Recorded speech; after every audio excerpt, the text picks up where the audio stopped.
Proverbios, capítulo 2, los 5 primeros versículos, nos dice la Escritura: Hijo mío, si recibieres mis palabras y mis mandamientos guardares dentro de ti, haciendo estar atento tu oído a la sabiduría, si inclinares tu corazón a la prudencia, si clamares a la inteligencia y a la prudencia dieres tu voz, si como a plata la buscares y la escudriñares como a tesoros, entonces entenderás el temor de Jehová y hallarás el conocimiento de Dios. Estoy seguro de que la mayoría aquí conoceréis el mito griego de Ícaro. Ícaro era el hijo de Dédalo, un ingenioso inventor. Ambos estaban atrapados en la isla de Creta, ya que el rey les había encerrado allí.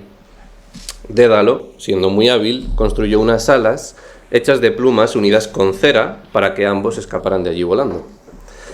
Antes de partir, Dédalo le dio un consejo claro y firme a su hijo.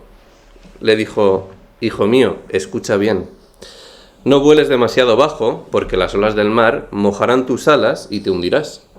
Pero sobre todo, no vueles demasiado alto, porque el calor del sol derretirá la cera que sostienen tus plumas y caerás.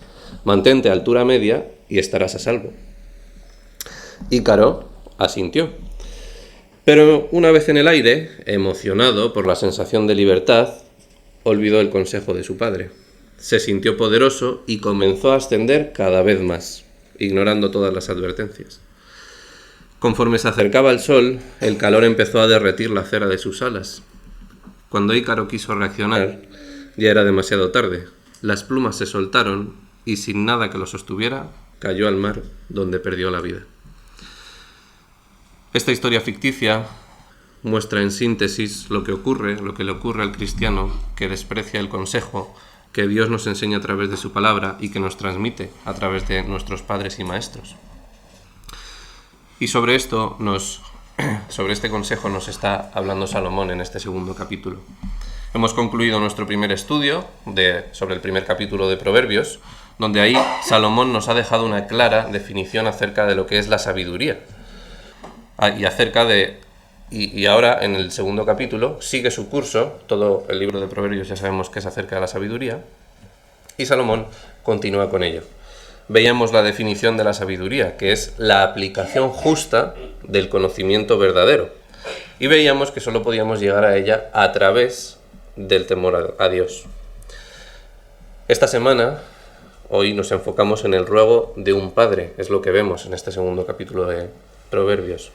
Salomón responde y dirige su mensaje a su hijo en respuesta al llamado de la sabiduría. Y cuando nos paramos a analizar el tono de Proverbios, vemos que no se trata únicamente de un padre hablando a un hijo pequeño, sino que es un padre hablando a un hijo que está alcanzando la madurez, un hijo que está en una etapa donde debe tomar decisiones importantes. Este ruego de un padre es aplicable, evidentemente, a todos los padres que instruyen a sus hijos, pero también a los pastores que instruyen a sus ovejas, o a los creyentes maduros que desean animar y enseñar a otros creyentes más jóvenes. Para comprender mejor el tipo de mensaje que está dando Salomón, que está transmitiendo, imaginémonos a un padre que se despide de un hijo antes de que vaya a la guerra. O al revés, un padre que en su lecho de muerte está dando sus últimas palabras de sabiduría. En esta situación, uno no puede cubrirlo todo, pero debe asegurarse de transmitir lo esencial, aquello que realmente importa. Como en nuestra historia de introducción, Dédalo le dio las instrucciones precisas para sobrevivir. Pues igual, las palabras que Salomón expresa son todo aquello que su hijo necesita para vivir en esta tierra. Esta similitud también la vemos en el Evangelio de Juan, en lo que conocemos como la Última Cena. Nuestro Señor comparte sus instrucciones finales con sus discípulos la noche antes de su muerte. Es un momento solemne y significativo, donde cada palabra cuenta.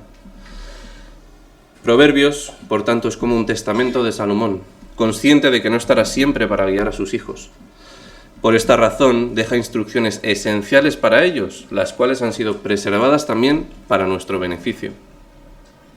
Al final, vemos y reconocemos que el hijo sabio del libro de Proverbios es nuestro Señor Jesucristo mismo, es el heredero del trono de Salomón, quien gobierna con sabiduría.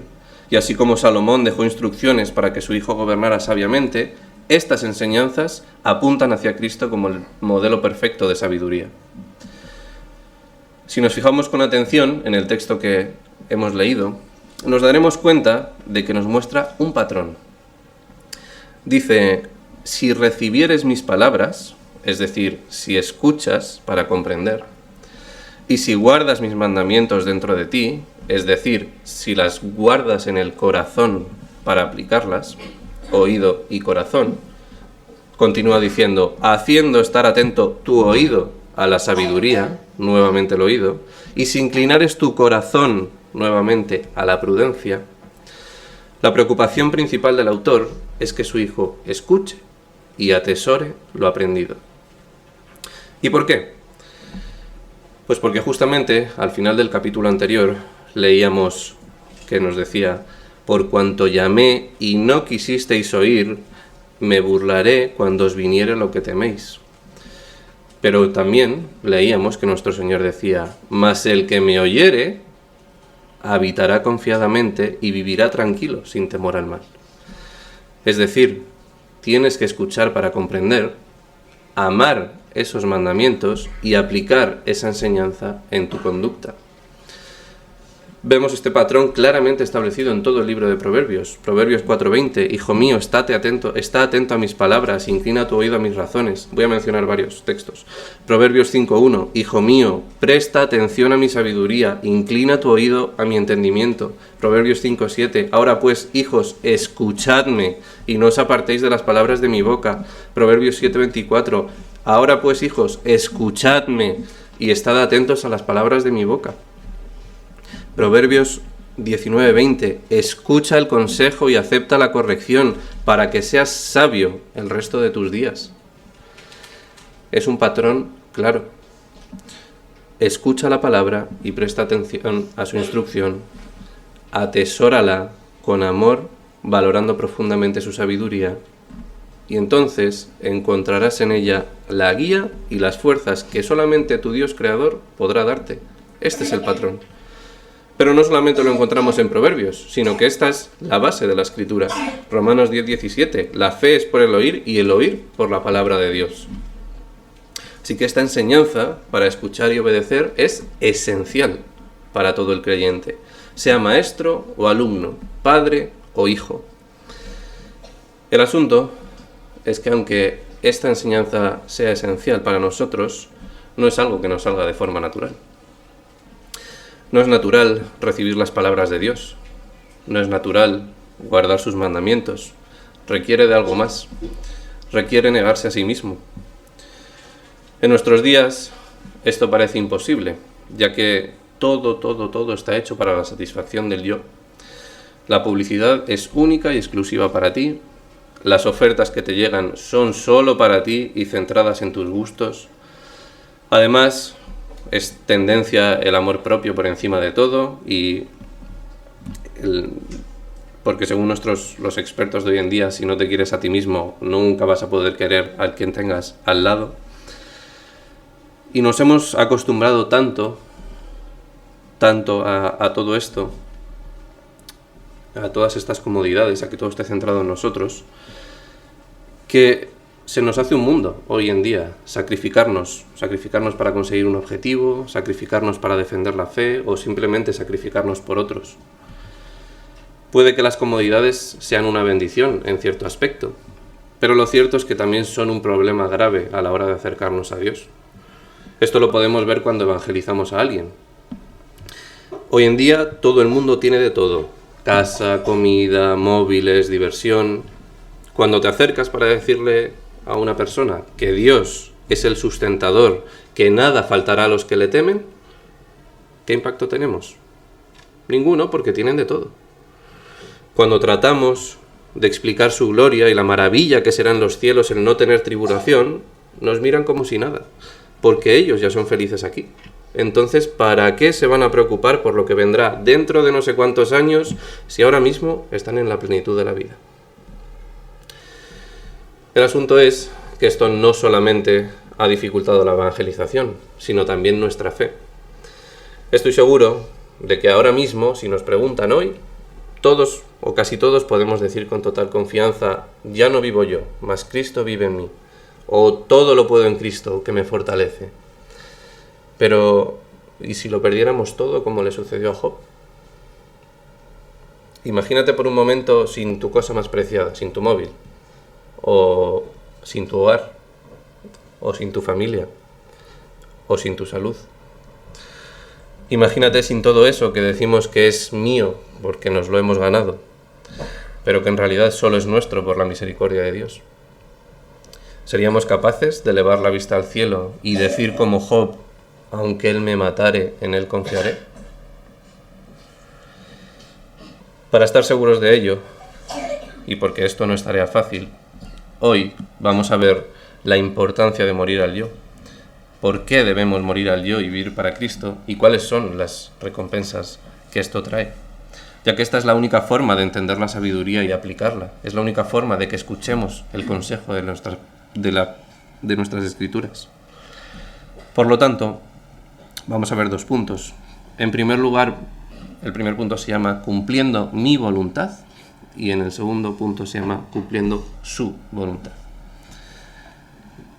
En primer lugar, hagamos una pequeña aclaración para aquellos que nos visitan y que escuchan esto por primera vez, porque vamos a utilizar la expresión morir al yo.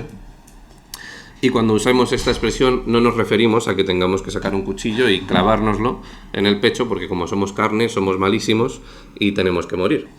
No, esto no es a lo que se refiere. El término se refiere a una muerte del yo del corazón, del yo interno, de mis deseos, la muerte de mis deseos, los cuales deben someterse para cumplir la voluntad de Dios. Thomas Watson lo define de la siguiente manera: morir al yo es la esencia de la verdadera conversión. Es cuando el hombre renuncia a su propio interés, se entrega a la voluntad de Dios y considera el pecado como su peor enemigo y la santidad como su mayor ambición.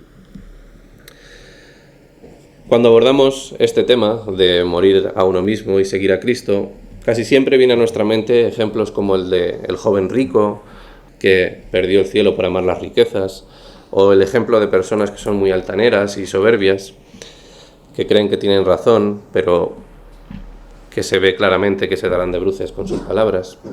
Pero lo cierto es que pocas veces pensamos en nuestra situación en particular. Pocas veces pensamos en por qué debería morir yo a mí mismo, si simplemente soy un trabajador que llego a casa cansado, que no tengo vicios y que lo único que hago después de trabajar es ver un rato la tele o alguna serie y ya está. Si mi día a día es muy aburrido como para morir al yo. Lo cierto es que morir a uno mismo es algo imprescindible para el creyente, independientemente de cuál sea su situación. Y tiene una implicación bastante amplia, por eso es tan importante que lo sepamos. Podríamos describir este proceso de morir al yo en tres breves fases por las que pasa el creyente. Primeramente, para poder morir a uno mismo, antes debe morir al mundo. Morir al mundo es tener el valor suficiente como para que las opiniones de otros no te afecten hasta el punto de desanimarte y de desviarte de la palabra de Dios. Pero este aspecto de indiferencia ante la aprobación de otros es algo que incluso los propios inconversos pueden tener.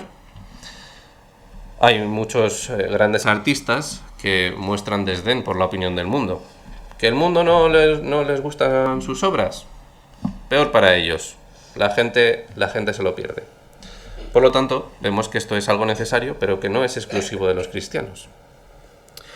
Después de morir al mundo, está la aprobación o la censura de los seres queridos, de aquellos que tienen una gran confianza contigo y que también te señalan algunos aspectos. Por lo cual, en segundo lugar, morir a los círculos cercanos es el siguiente paso. Aquí la cosa se empieza a complicar, porque ya no es una persona desconocida la que cuando te ve que te vas a casar o que estás saliendo con una persona te dice: ¿cómo te vas a casar con el retaco ese si es más bajito que tú? Ahora ya no es un desconocido, es tu padre o es tu madre. La lucha se vuelve mucho más intensa y puede afectar profundamente al alma. ya que puede que esos familiares no sean creyentes y traten de aconsejarnos según su visión del mundo y no según la visión de Dios. Poner a Dios y sus enseñanzas por encima de los comentarios y afirmaciones familiares es un deber del cristiano. Mateo 10:37 nos dice: el que ama a padre o madre más que a mí, no es digno de mí. El que ama a hijo o a hija más que a mí, no es digno de mí. Y hasta que no consigamos poner a Dios por delante de ellos, no podremos poner a Dios por delante de nosotros mismos. Aún así, vemos que esto también es algo que incluso los que no son creyentes logran hacer muchas veces. Ignorar los comentarios de sus padres, decir que los amigos son la familia que elegimos, así que mis padres me dan igual, voy a escuchar a mis amigos. Y ellos siguen con su vida sin importar lo que piense su familia. Pero, y aquí está el punto, lo que jamás veremos será un impío morir a sí mismo. Este es el último paso, morir a uno mismo. Esta capacidad de reprimir tu propia voluntad, renunciar al egoísmo y al orgullo, subordinar tu voluntad a Dios y vivir una vida basada en la obediencia al Señor, según nos indica su palabra, no es algo que el hombre pueda hacer por sí mismo. Martin Lloyd-Jones comenta al respecto: nadie puede poner en práctica esta enseñanza a excepción del cristiano. El hombre tiene que nacer de nuevo y ser una criatura nueva antes de poder vivir así. Nadie puede morir a sí mismo excepto el que puede decir: ya no vivo yo, mas vive Cristo en mí. Es la doctrina del nuevo nacimiento. En otras palabras, nuestro Señor dice: tenéis que vivir así, pero lo podéis conseguir solo cuando hayáis recibido el Espíritu Santo y haya una nueva vida en vosotros. Tenéis que llegar a ser completamente diferentes, tenéis que cambiar por completo, tenéis que llegar a ser un ser nuevo. Al mundo no le gusta esta enseñanza y quisiera que creyéramos que sin ayuda ninguna el hombre puede acercarse a ello. Pero es algo que solo es posible para el que ha sido regenerado, para aquel que ha recibido el Espíritu del Señor Jesucristo. La pregunta entonces es: ¿cómo puede uno vivir así? ¿Cómo podría una persona dejar todos sus deseos y vivir para Dios? Pues lo primero que tenemos que hacer, antes de responder a esta pregunta, es asumir que todos y cada uno de nosotros tenemos este problema con el yo. Recuerdo escuchar a un pastor cuando era niño que decía en un sermón que es imposible para el hombre pasar un solo día sin decir yo o cualquier otro tipo de pronombre personal. Es imposible. Desde entonces lo llevo intentando, llevo ya más de 10 años y aún no lo he conseguido. Esto está arraigado en nuestro corazón. Pero no es suficiente que reconozcamos a nivel general: sí, tengo un problema con el yo. No es suficiente reconocerlo. Tenemos que examinarlo también, de manera concreta, honesta y directa. Tenemos situaciones cotidianas en las que, por naturaleza, sale de nosotros una reacción automática de autodefensa. Tal vez cuando nos dicen algo que de primeras no nos gusta, o cuando nos ofenden. Justo en ese momento, justo cuando sientas ese mecanismo de defensa que se pone en movimiento, es cuando debo pararme y preguntarme a mí mismo: ¿por qué me molesta esto? ¿Cuál es mi verdadera preocupación respecto a esto? ¿Me preocupa de verdad algún principio general de justicia? ¿Me duele porque hay un motivo de peso por el cual actúo así? ¿O es simplemente por mi orgullo y por mí mismo? Este autoexamen es esencial si queremos vencer en esta área. Y este es el motivo por el que Salomón nos advirtía al principio sobre escuchar y atesorar la palabra de Dios. Porque el yo suele ocupar el lugar central dentro de nosotros. No permite que atendamos con precisión a lo que otros nos dicen. Si yo me bajo del púlpito y el pastor me exhorta acerca de mi predicación, me da algún apunte sobre mi forma de expresarme o sobre algún fallo teológico que haya podido comunicar, tengo dos opciones: escuchar a la sabiduría y con humildad aceptar el consejo, o llenar mi corazón de orgullo, poner todas las excusas posibles y decir: esa es mi forma de predicar, y seguir enseñando mal la palabra únicamente a causa de mi orgullo. Proverbios 12:15 nos dice: el camino del necio es recto en su opinión, mas el que escucha al consejo es sabio. El amor por el yo es algo que nos afecta hasta el punto de controlar nuestra vida por completo. Si nos paramos por un segundo a analizar esto, nos daremos cuenta de lo sumidos que estamos en este pecado en nuestro día a día.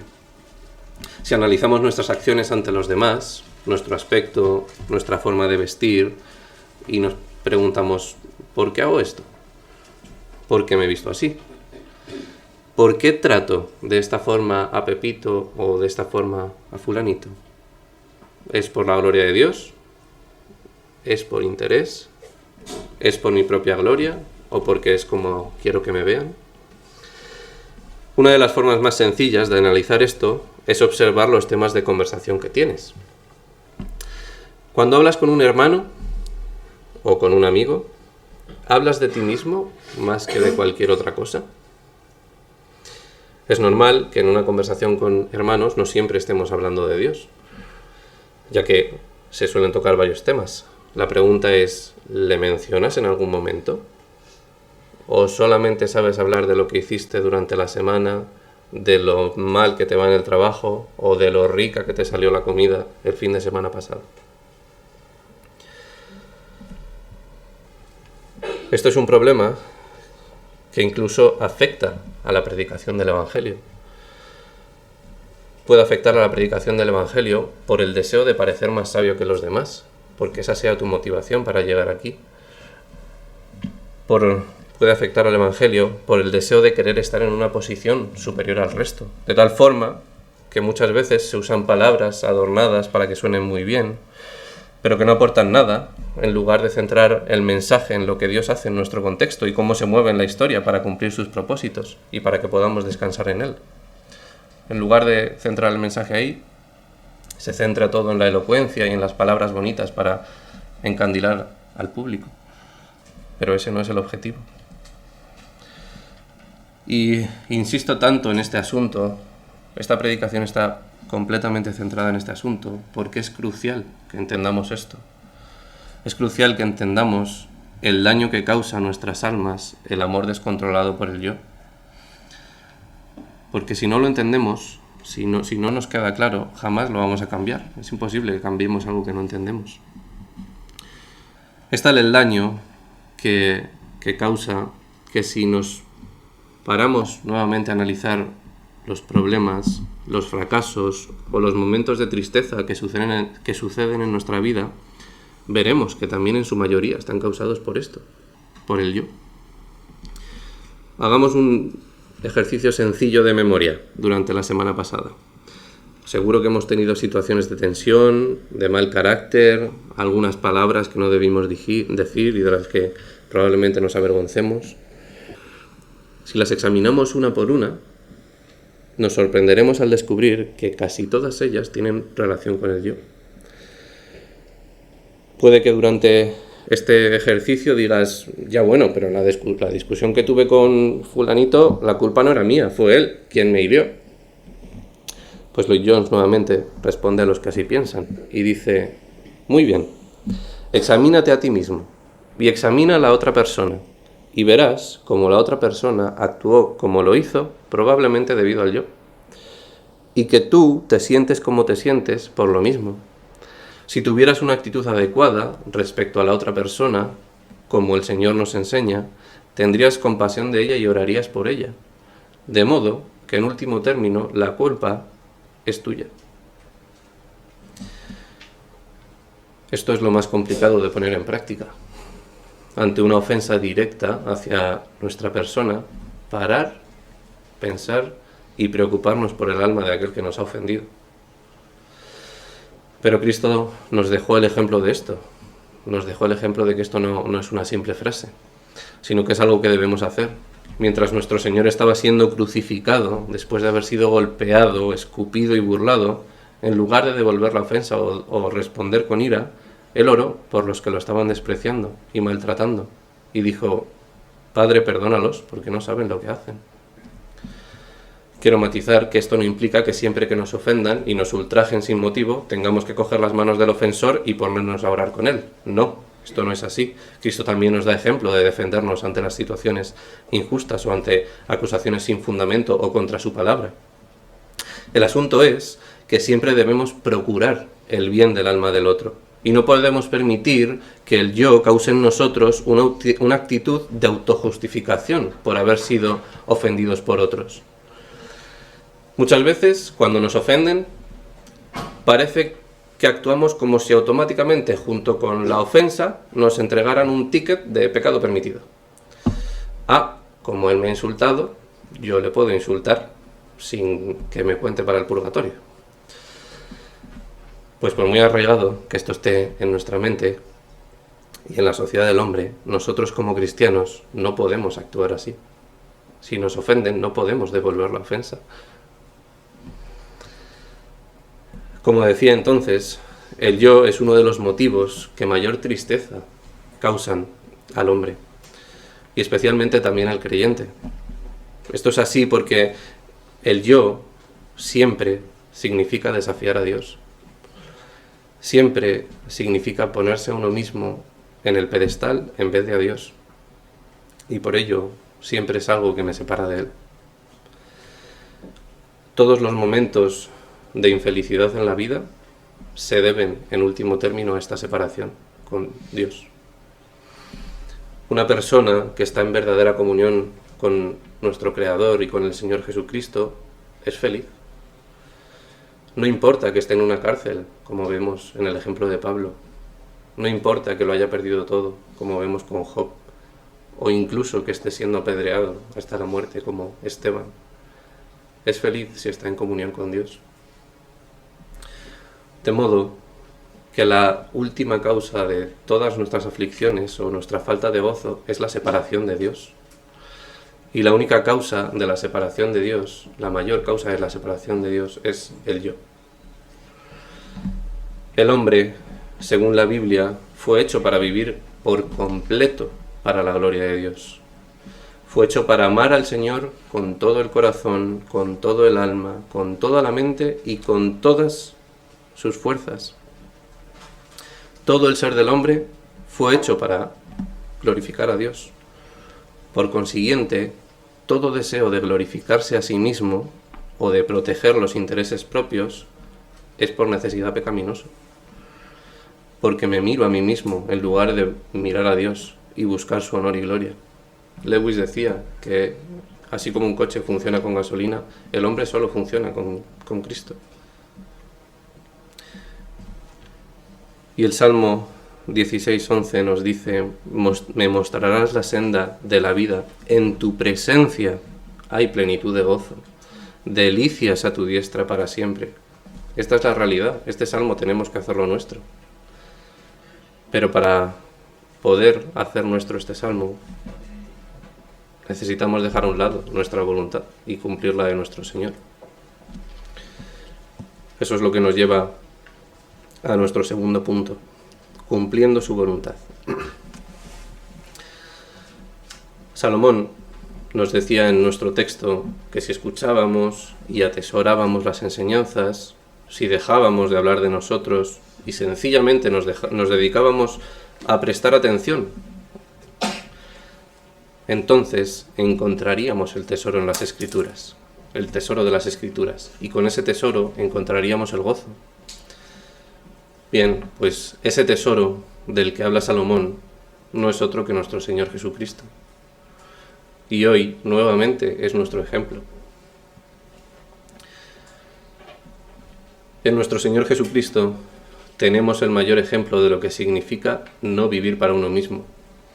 Desde el momento en que Cristo vino a este mundo, no pensó en sí mismo ni una vez, ni en lo que Él quería, ni en lo que Él deseaba, sino solamente en cumplir la voluntad de su Padre.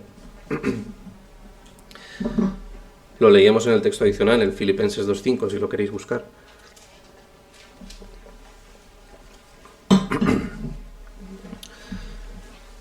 Filipenses 2:5 nos dice: haya pues en vosotros este sentir que hubo también en Cristo Jesús, el cual, siendo en forma de Dios, no estimó el ser igual a Dios como cosa que aferrarse, sino que se despojó a sí mismo, tomando forma de siervo, hecho semejante a los hombres, y estando en la condición de hombre, se humilló a sí mismo, haciéndose obediente hasta la muerte, y muerte de cruz.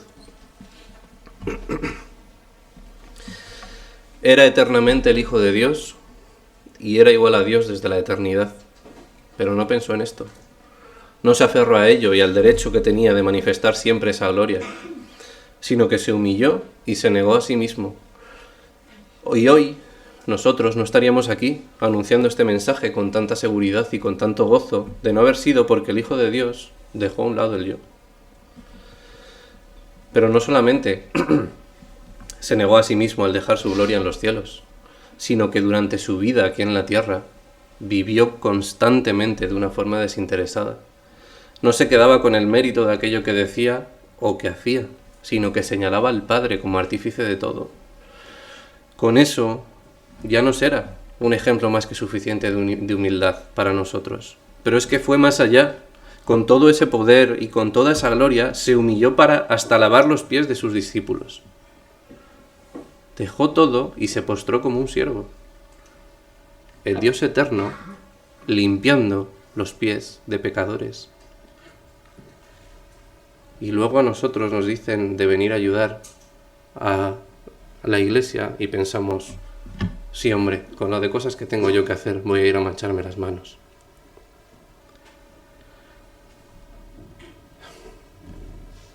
Somos unos egocéntricos y unos orgullosos.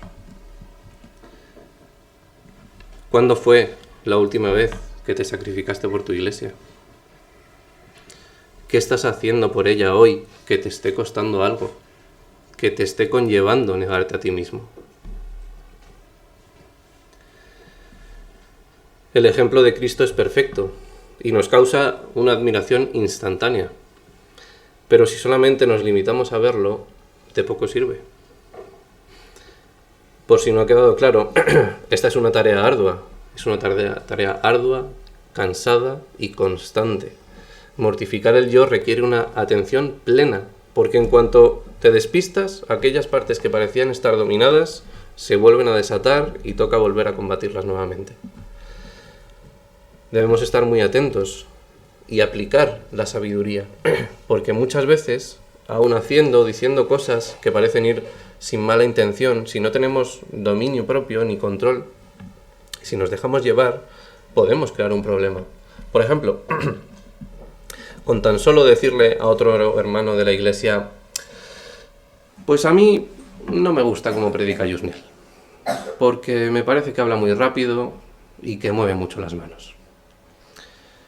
Puede que sea un simple comentario, pero ya puedo estar generando un malestar y haciendo centrar la atención de ese hermano en los gestos en lugar de la predicación de la palabra. Estoy haciendo que se centre en las características del predicador, que son totalmente irrelevantes, cuando lo que realmente importa es lo que se está predicando, no quién lo está haciendo. Es un mensaje que para nada edifica, y si se extiende, puede causar que toda la iglesia vea a un predicador con menosprecio. Es normal que tengamos predicadores que nos gusten más que otros, pero Satanás es muy sutil. Y si no tenemos cuidado con nuestra lengua, con lo que decimos o cómo lo decimos, puede usar nuestras palabras para crear un gran problema. Santiago 3, 5 al 8 dice: "He aquí cuán grande bosque enciende un pequeño fuego, y la lengua es un fuego, un mundo de maldad. Por lo tanto, como decía, usemos la sabiduría para discernir". Hay muchas cosas que podemos decir, pero la sabiduría está en saber cuándo las tenemos que decir y con quién podemos decirlas. Así que pensemos en si lo que vamos a decir aporta al hermano antes de hacerlo. Cristo, por tanto, volviendo a nuestro tema central, en su vida terrenal fue un ejemplo para nosotros y una demostración de cómo dejar el yo a un lado para servir a otros. Pero eso no fue todo. Así como vivió para la gloria de Dios, sacrificando su voluntad, de igual manera murió. Todos conocemos la famosa oración en el huerto de Getsemaní en Mateo 26, 39. Yendo un poco más adelante, se postró sobre su rostro orando y diciendo: «Padre mío, si es posible, pase de mí esta copa, pero no sea como yo quiero, sino como tú. Esa copa estaba llena de la ira del Dios Todopoderoso. En ella estaba la carga y el sufrimiento de todos nuestros pecados, e iban a ser recibidos por un único hombre perfecto y sin mancha. Incluso en ese momento, nuestro Salvador dijo: no sea como yo quiero, sino como tú. Aceptó la ira del Dios Todopoderoso, cumpliendo su designio y poniéndose en nuestro lugar delante de la ley, para que sobre él recayera la culpa de nuestros pecados, pagando ese precio en la cruz, para imputarnos a nosotros su justicia y declararnos limpios y sin mancha. Por su humillación al hacerse hombre, sufrir los desprecios de su época y morir clavado en la cruz, cumplió con las demandas de la ley que nos acusaban directamente a nosotros y nos libró de la muerte eterna. Eso es crucificar el yo, y ese es nuestro Redentor. La cruz de Cristo es el ejemplo supremo. Y lo que ésta nos enseña es que si decimos que creemos en Cristo y creemos en que murió por nuestros pecados, significa que nuestro mayor deseo debería ser morir al yo. Vemos que este es uno de los propósitos de su muerte. Repito, vemos que este es uno de los propósitos de su muerte. No solo que pudiéramos recibir el perdón o que pudiéramos ser librados del infierno, que también. En su muerte se debía constituir un pueblo nuevo, una nueva humanidad, una nueva creación y un reino nuevo con gente como Él. Él es el primogénito entre muchos hermanos. Él es el modelo. De modo que podemos decir que la razón de su muerte en la cruz fue que pudiéramos ser salvos y también librados de la vida del yo. Dice el apóstol Pablo en 2 de Corintios 5 que murió por todos para que los que viven ya no vivan para sí, sino para aquel que murió y resucitó por ellos. Esta es la vida a la que hemos sido llamados. Para concluir, George Muller comenta un ejemplo que es para que todos lo imitemos. Dice: hubo un día en que morí completamente. Morí a George Muller, a sus opiniones, preferencias, gustos y voluntad. Morí al mundo, a su aprobación o crítica. Morí a la aprobación o a censura de incluso mis hermanos y mis amigos. Y desde entonces he procurado solamente presentarme como aprobado para Dios. Y soy consciente de lo duro que es escuchar esto y sobre todo aplicarlo. Porque ¿quién estará a la altura de Cristo? Pero aún así es necesario oírlo. Pero oírlo no solamente como reprensión, sino también como aliento. El apóstol Pablo, aunque muchos lo endiosan, fue un hombre como nosotros y también padeció luchas con el yo. Él escribe en la carta a los Romanos, capítulo 7, 24, «Miserable de mí, ¿quién me librará de este cuerpo de muerte?». Y es imposible no sentirnos identificados con él tras ver nuestra multitud de pecados. Pero Pablo no se quedó ahí. No se desanimó por la debilidad del yo, sino que encontró aliento en el único que podía dárselo. El versículo siguiente dice el apóstol: «Gracias doy a Dios por Jesucristo, Señor nuestro». Y este debe ser nuestro mismo sentir. Jamás podremos someter al yo por nuestras propias fuerzas. Jamás seremos capaces de vencer una sola batalla contra el pecado por nosotros mismos. Pero gracias damos a Dios por nuestro Señor Jesucristo, que murió para que nosotros vivamos, que resucitó y nos envió al Consolador, al Espíritu Santo. Nos lo envió a fin de que no estemos solos y de que podamos enfrentar todas las luchas con su poder. Si tratamos de vivir esta clase de vida por nosotros mismos, estamos condenados al fracaso antes de empezar. pero con la promesa bendita del Espíritu Santo de venir a morar y actuar en nosotros, tenemos esperanza hasta el fin. Y en ella descansamos. Terminamos en oración.